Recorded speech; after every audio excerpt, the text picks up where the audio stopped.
अब जो टूल हमने समझना है वो हमारा स्लाइस टूल है। शिफ्ट के इसकी शॉर्टकट है। ये ध्यान में रखें कि इसका ख़ुसूसी तौर पे ताल्लुक़ वेब डिज़ाइनर्स के काम के साथ है। जब से एसईओ का कॉन्सेप्ट आम हुआ और लोगों ने चाहा कि ज़्यादा से ज़्यादा ट्रैफिक उनकी साइट्स पे आए, तो वो साइट्स जो कि बिल्कुल इमेज बेस्ड होती थी, जिनको हम कोरल ड्रॉ पे, इलस्ट्रेटर पे या फोटोशॉप पे बना के स्लाइसिंग करके उसकी हम ले जाते थे एचटीएमएल फॉर्मेट में ऑनलाइन, तो ज़ाहिर है कि वो एसईओ के हवाले से बहुत ज़्यादा इफेक्टिव नहीं थी। अब आप देख सकते हैं कि जितनी बड़ी कंपनीज़ हैं उनकी वेबसाइट के ऊपर आप ज़्यादा टेक्स्ट देखेंगे, इमेज बेस्ड काम जो है वो कम होता है। इसी तरह से फ्लैश की एनिमेटेड साइट्स जो हैं उनका भी काम निस्बतन कम रह गया है।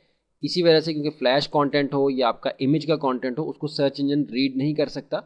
ज़्यादा से ज़्यादा आप उस कंटेंट का जो नाम डिफ़ाइन करते हैं उससे वो उसको पहचान सकता है कि ये किस तरह का कंटेंट है, उसके अकॉर्डिंगली वो सर्च इंजन पे उसको शो करता है।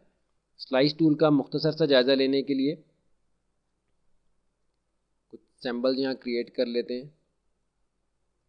एक सैम्बल हम ले आए, सैम्बल पैनल क्लोज कर दिया, दोनों ऑब्जेक्ट्स को सेलेक्ट करके हमने साइज़ इंक्रीज़ कर दिया।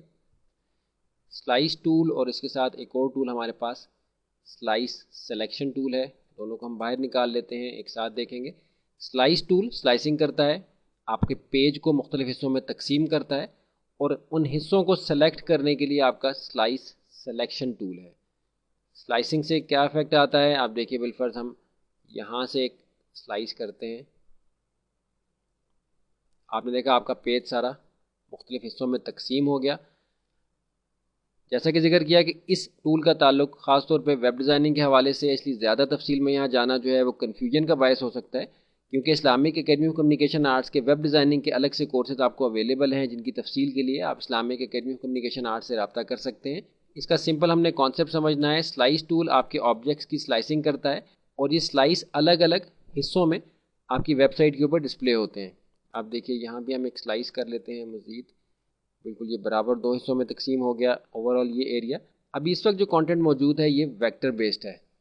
बेहतर तरीके से समझने के लिए हम अपने इस ऑब्जेक्ट को करीब से देख लेते हैं। आप देख रहे हैं कि ये वेक्टर बेस्ड ऑब्जेक्ट है, किसी किस्म का पिक्सल्स का इशू नहीं है। यहाँ आके देख लें, कोई पिक्सल्स का इशू नहीं है। लेकिन अभी जब हम देखेंगे कि ये स्लाइस होने के बाद जब सेव होगा तो किस फॉर्मेट में होगा, तो आपको अंदाज़ा होगा कि कन्वर्ट हो जाएगा बिटमैप में, क्योंकि ज़ाहिर है कि वेक्टर को ऑनलाइन ले जाने के लिए हमें उसको बिटमैप में ही कन्वर्ट करना होता है।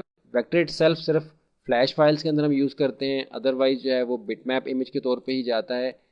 स्लाइसिंग हमने कर ली इन दोनों इमेजेस की। इसको हम सेव करने के लिए फाइल के मेन्यू में save for web and devices की ऑप्शन में जाएंगे, alt shift control S. Note करने की बात है, कंट्रोल एस आपकी सेव की शॉर्टकट है। सेव किए हुए कंटेंट को किसी और फॉर्मेट में आप सेव करना चाह रहे हो तो save as shift control S, यानी एस कॉमन है। Save a copy alt control S, और save for web and devices alt shift control S press किया। एक और विंडो आपके सामने आ गया है। विंडो का साइज़ हमारे इस एरिया से ज़्यादा है, इसलिए पहले लेफ़्ट साइड को देख लेते हैं, यानी बाएं जानिब को।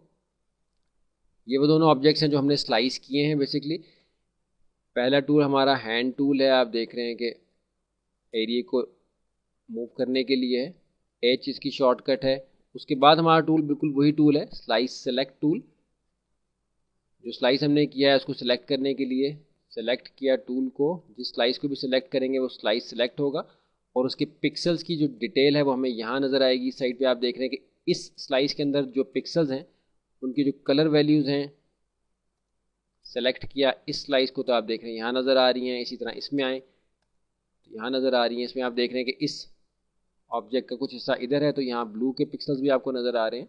किस फॉर्मेट में किस इमेज को आपने सेव करना है। बिल्कुल अब इस वक्त आप देख रहे हैं दो इमेजेस हैं, लेकिन कंटिन्यूस अगर एक इमेज भी हो आपका और आप कुछ एरिया ट्रांसपेरेंट देना चाह रहे हो और कुछ एरिया जो है आप प्लेन बैकग्राउंड के साथ देना चाह रहे हो, तो दोनों को आप अलग अलग फॉर्मेट्स में सेव कर सकते हैं। बिल्कुल हम इसको चाहें तो हम जिफ में सेव कर लें, इस साइड को हम चाहें तो हम इसको जेपैग में या पीएनजी में, जैसे भी हम चाह रहे हो सेव कर सकते हैं।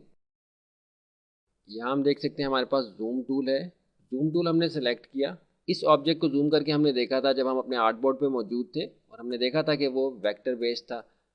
अब इस ऑब्जेक्ट को हम जूम करके देखते हैं, बहुत इंटरेस्टिंग चेंज आपको यहाँ नज़र आ रहा है। अब ये पिक्सल बेस्ड है, अब ये बिट मैप है, अब ये वेक्टर नहीं है, रेस्टराइज हो गया है। ये आप देख सकते हैं जो रिक्वायरमेंट वेब की होती है उसके अकॉर्डिंगली ये इस वक्त हमें पिक्सल्स में बना हुआ इमेज नज़र आ रहा है। तो यहाँ इतनी तफसील जानना काफ़ी है। स्लाइस टूल के हवाले से सेव करना चाहेंगे सेव कर लेंगे, वो इमेज जो आपके बनेंगे उनको आप वेब पे इस्तेमाल कर सकते हैं।